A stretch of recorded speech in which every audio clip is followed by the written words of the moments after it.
What's up guys, that Disney guy here, and we are doing yet another video not about Disney. So today we're actually going to be doing a video about Howl-O-Scream. I thought for sure that all of the Halloween events were going to be canceled this year. It's not happening. Yeah, it's definitely, well, it's not happening because it happens at 5:30 in the afternoon. It's just a small thing that's really important to all of us, but trust me, it's gonna suck. No, it's not gonna suck because it's canceled. What? Pretty much all of them were. So obviously Universal canceled their Halloween Horror Nights, which we were very disappointed in. We go to that event every year. It's like one of my favorite events, but unfortunately it was canceled. Disney canceled all of their events. Most of the other parks are pretty much not doing anything. And if they are doing something, it's very small. Busch Gardens said that they were going to go ahead and do their Howl-O-Scream event, although it was different this year. So I'm going to go over some of the differences, some of the stuff you need to check out, some of the stuff you don't need to check out, and I'm going to let you know whether or not I think it's worth the money to go over, and I'm going to tell you why I think that. So we're going to get into it right now. It's way too complicated. Let's stop this conversation. Stop this conversation. Everything is outdoors, no houses whatsoever. It's all going to be scare zones. They do have two scare zones that are basically like haunted houses but blown apart so they can space people, and they're outdoors, so they're one way. So instead of like a scare zone where you can just walk around however you want, you're basically filed in there, socially distanced of course, and you're walking through one way. There's an entrance and an exit. You can't come in the exit, and obviously you can't go out the entrance. So that's just those are the only two that were like that. The others were basically just free-flowing scare zones. You can walk in and out of them how you please. So 10 scare zones total. 2 of those scare zones are basically one way, and then they also had 2 shows. In my opinion, the shows were amazing.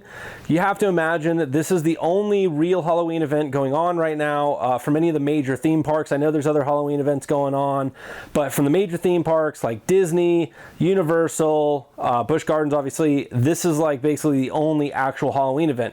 Universal did go ahead and open up 2 houses, but that's to the general public. They're not doing any event as of right now, but with COVID, things have been changing rapidly, so things may change. This could develop quickly and we could get some type of new event coming up here soon. I seriously doubt that's going to happen, but anything's possible. Obviously with these theme parks, they've lost a lot of money and they're looking to make it up, so anything that they can do to make any money, they're obviously going to try to do. So let's get into what I think you need to know for this.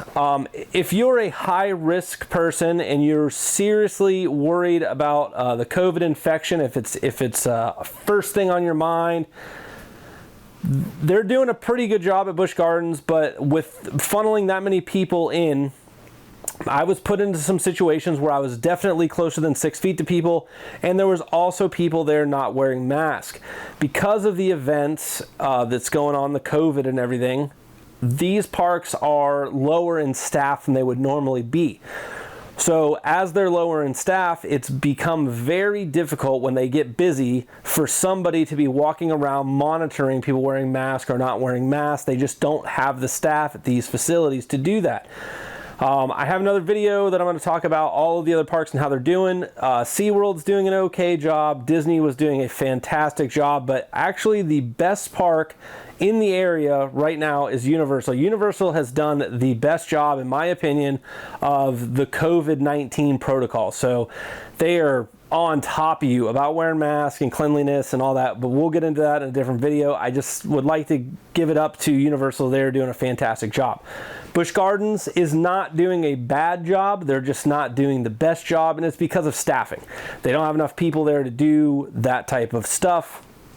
So along with having low staff, I have to say for this event, I felt like there wasn't enough staff. They didn't have enough scare actors. They didn't have enough people directing traffic, letting you know where people are. I mean, we walked around the park for 30, 40 minutes without seeing anybody there, any characters, anybody, event staff, anything. So definitely staffing was an issue for this event. Now, do I think this event is worth the money? This year, it was definitely lower in ticket prices. I believe we paid $36 a person to get in on Friday night and $42, I think, on Saturday. We bought advanced ticket sales. So, in my opinion, yeah, it was definitely worth the money to go over to this event. It's not a lot of money per person, and if you think about it this way, if you don't go through any of the scare zones and you don't do any of the shows, all the rides are still open for this event, so you can enjoy all the roller coasters and stay out of the heat a little bit because this is at night, all while paying a lower price. So it's over $100 a person to go to Busch Gardens on a normal day. You're going over there and still being able to access the rides for about $40, so less than half of the money, and you can basically still go over and have a great Busch Gardens experience. So if you're like a true Halloween lover and you've been to Halloween Horror Nights and all the other parks and you just love Halloween, this is not gonna overly excite you. This event was not great by any means. It was definitely a low budget, last minute type event.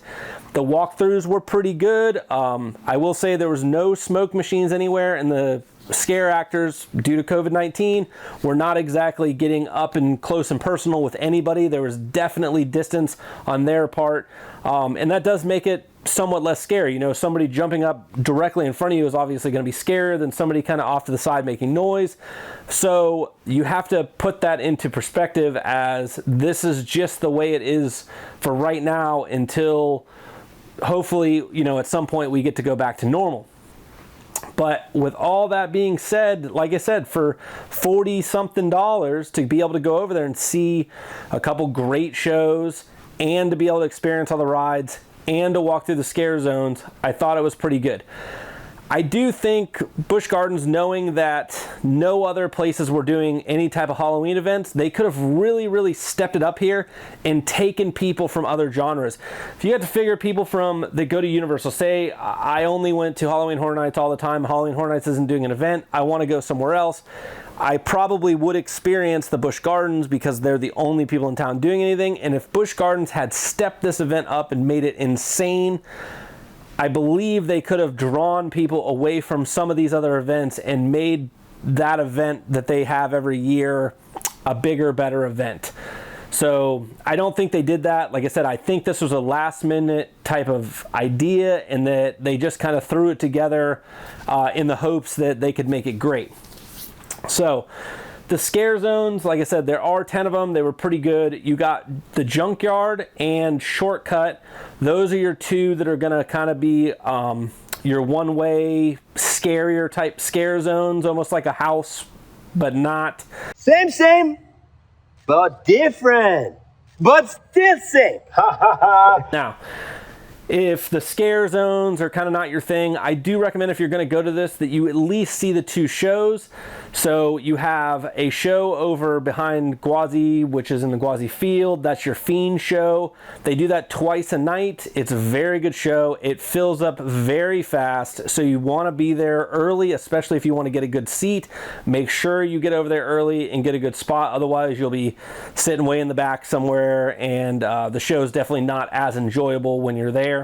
The other show is going to be at the Dragonfire Grill, which is over by Falcon's Fury. If you're familiar with the park at all, it's in like that little area where they have all the games and stuff like that.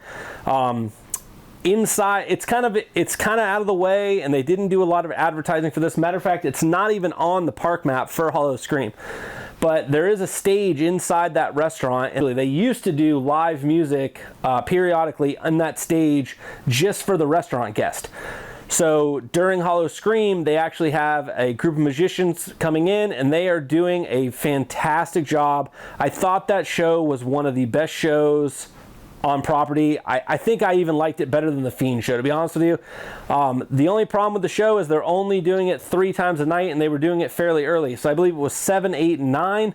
So if you missed that 9 o'clock show, you didn't get to see it. And on Saturday, we had some other guests with us, and we tried to run over there to see the show, but we were a little late and we missed it.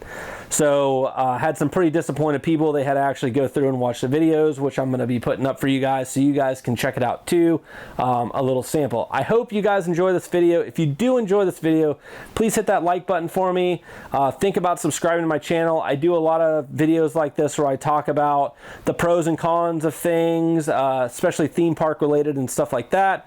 Like I said, if you're on the fence about experiencing the Howl-O-Scream event at Busch Gardens, I think for the money, it's worth it. I mean, like I said, even if you just go over there to ride the rides, you're definitely getting a better value, and it's a weird year, guys. There's some weird shit here. What kind of weird shit? Lots of it. So it just, you know, at least we got a Halloween event. They could have done nothing and we could have had no Halloween event. At least we got something. Albeit it's not great, it was still pretty good, and I do appreciate the effort from Busch Gardens, and hopefully they'll keep doing some great stuff. So thanks for watching, guys, and I'll see you guys next time.